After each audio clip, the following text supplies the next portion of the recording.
Dark Side of the Ring recently did an episode about Bash at the Beach 2000, where, and I'll give you the Reader's Digest version of what happened there. In a nutshell, Hulk Hogan was supposed to put over Jeff Jarrett for the World Heavyweight Championship.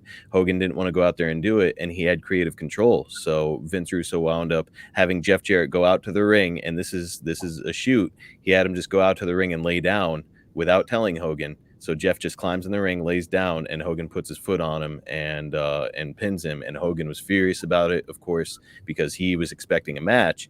And so, it's met a lot of criticism online, like, oh, well, Hogan should have just done business, and this creative control thing is ridiculous. But I don't know. In Hogan's instance, I think it's a little bit more understandable. It's a little bit less black and white. There's a lot of gray area there. We're not just talking about thousands of dollars. We're not just talking about hundreds of thousands of dollars. We're talking about millions of dollars tied up into Hulk Hogan and his persona. So when you're dealing with that kind of money and that kind of a situation, like, you probably are going to be very, very protective of yourself and when you lose and how you lose, right? Right. I agree totally. I mean, I like Jeff, but you know what? Uh, it's like, I mean, Hogan was, I mean, oh my gosh, Hogan was Hogan when the WWF exploded. I mean, he was the guy, and he was, and why, I just, if Hogan's gonna put somebody over, in my opinion, it's got to be somebody with a lot more drawing power than Jeff Jarrett. I can't remember, Jeff's uh, stature at the time. Whether he was a real big deal or not. He was a main eventer at the time for sure. I think that he had already won the world championship by this time himself in WCW. So the concept for the match was, in a nutshell, Okay, something like, well, see, now okay. that again. You add that he'd already been world champion, Mm-hmm. and now he's going to try to go back and get it again. Right. So it Well, just I mean, then you've got an argument, like, okay, so who at the bottom, but here's the bottom line: who's going to draw you more money? mm-hmm. Who is going to take that belt and have the persona, if you will, that's big enough to carry the load? And if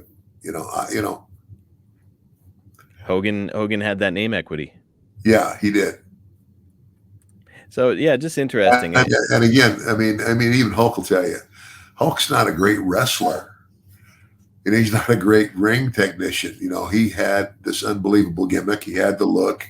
He was good on the microphone, and he wrestled a big man's style of match, kind of like Andre. That's exactly it. And I kept meaning to bring that up to you because it was causing this big stir on the internet here a few weeks ago whenever this Dark Side of the Ring episode came up. And I was like, I wonder how Ted feels about this creative control situation with Hogan and, the idea of refusing to put somebody over despite it being what's booked, you know? Yeah, well, I mean, and the whole creative control thing. I mean, that's the thing that you know I get. You can see where somebody might want to do that, but it's almost like telling a producer, "I'm going to only do what you want me to do as long as I agree with it." Mm-hmm. Well, go tell a movie producer that. Ugh, You know, never work. no, So that creative control thing was, I don't know if it was a smart move to make. it's it's the inmates running the asylum, Yeah, exactly. It's kind of like, you want me to do what? No, I don't want to do that. Figure out something else. Jeff's father. I work on Jeff's podcast as well, and his father had this quote. Did you ever meet Jerry Jarrett? No, I don't. Jerry I think I did. I think I did.